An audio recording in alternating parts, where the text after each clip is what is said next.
ناظرین و سامعین، آج ہم آپ سے جموں کشمیر اور لداخ ہائی کورٹ کے لانچ سے براہ راست مخاطب ہیں، اور آج ہم بات کریں گے جو ریسنٹلی بھارت کی پارلیمان میں پہاڑیوں کے لیے ایس ٹی ریزرویشن کا قانون بنا تھا، جس کی نوٹیفیکیشن بھی جاری ہوئی تھی، اور جیسے کہ اپریہنشن نہیں بلکہ یہ ایکسپیکٹڈ تھا، کیونکہ جو گجر ایکٹیوسٹ اور گجر وکلا نے یہ دھمکی پہلے دے رکھی تھی کہ ہم کورٹ کا دروازہ کھٹکھٹائیں گے، اور as expected this notification and this whole law has been challenged in the honourable high court of Jammu and Kashmir, اور آج ہی اس کی شنوائی کا آغاز ہوا۔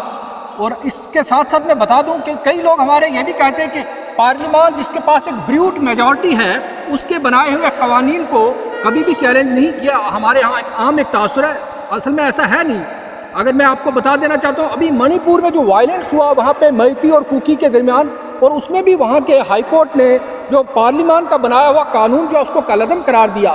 بہرحال اسی یہ جو پٹیشن لگی تھی اس کو ڈیفینڈ کرنے کے لیے یہاں پہ کئی لائر جو ہیں وہ آج پہاڑیوں کی طرف سے وہ یہاں پہ حاضر ہوئے تھے، انہوں نے ریپریزنٹ کیا۔ اس میں ہمارے ساتھ سابق جج، سینئر سپریم کورٹ کے سینئر ایڈوکیٹ اور ایک لیگل لیومنری موجود ہے جنہوں نے آج پہاڑیوں کے پکش کی نمائندگی کی۔ ہم انہی سے جاننا چاہیں گے کہ کن بنیادوں پر اس قانون کو جو چیلنج کیا گیا اور آگے کے لیے کیا ایکسپیکٹڈ ہے، کیا خدشات ہیں، کیونکہ ہمارے پہاڑی کمیونٹی میں بڑی ایک اس چیز کو لے کر فینٹیسائز بھی کیا گیا، ہونا بھی چاہیے تھا کہ یہ تعمیر و ترقی کی راہیں اوپن کرے گا۔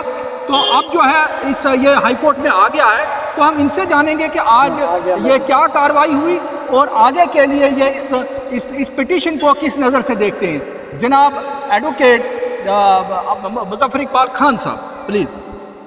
دیکھیں، آج یہ کل لگی تھی لسٹ، یہ پہلے کل ہوئی تھی۔ کل یہ آنریبل جسٹس در صاحب کے پاس لسٹ ہوئی، لیکن اس میں در صاحب نے کہا کہ میں اس کو صبح سنوں گا آج کے لیے۔ تو آج جب یہ صبح وہاں لسٹ ہوئی تو انہوں نے کہا because it involves a constitutional amendment, تو کانسٹیٹیوشنل امینڈمنٹ جو ہے وہ ڈویژن بینچ سنے گا، تو انہوں نے آج ہی پھر آرڈر کیا لسٹنگ کے لیے۔ It was listed before honourable chief justice court. وہاں میں I was representing one of the caveator, تو میں نے ٹائم مانگا ہے۔ ابھی اس کی مینٹینیبلٹی پہ بحث ہونی ہے۔ ایڈوکیٹ جنرل اسٹیٹ کی طرف سے آئے تھے، اور یونین آف انڈیا کی طرف سے شرما صاحب، اور کیویٹر کی طرف سے میں بھی، اور دیگر کچھ وکلا جو پہاڑی تھے انہوں نے بھی آنریبل کورٹ سے پرمیشن مانگی کہ ہم اس میں امپلیڈمنٹ کی درخواست دینا چاہتے ہیں۔ We want to be impleaded as party respondents because we are the affected party.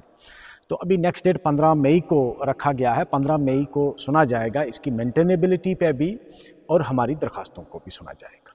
بہت بہت شکریہ، انہوں نے بڑے وستار سے اس میں بتایا کہ یہ مینٹینیبل ہے یا نہیں ہے، اس پہ ابھی اس کو کال لینی ہے، اور جج صاحب نے کال لینی ہے، اس کے بعد کیا ہوگا۔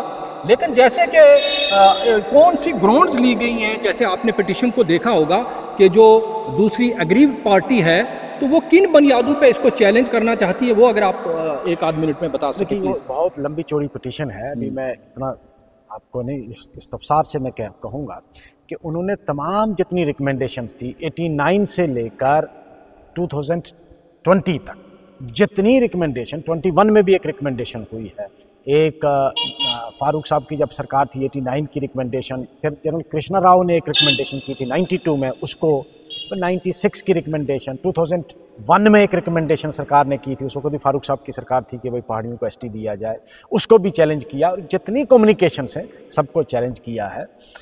بہت لمبی چوڑی ایک پٹیشن بنائی ہے، تو اس کا ہم ظاہر سی بات ہے 1 بائی 1 ہم اس کو ریپلائی کریں گے، جواب دیں گے۔ بہت بہت شکریہ جی۔ جیسے بتا رہے تھے وکیل صاحب کہ جتنا بھی جسے ہم پہاڑیوں کی ایک تحریک، ایک موومنٹ کہتے ہیں، اس موومنٹ کے دوران جتنی بھی سفارشات چاہے اسمبلی سے ہوں چاہے کمیشن سے ہوں، ان سب کو انہوں نے کہا کہ یہ انلیگل ہے، غیر قانونی ہے، وغیرہ وغیرہ۔ آپ لوگوں کا بہت بہت شکریہ۔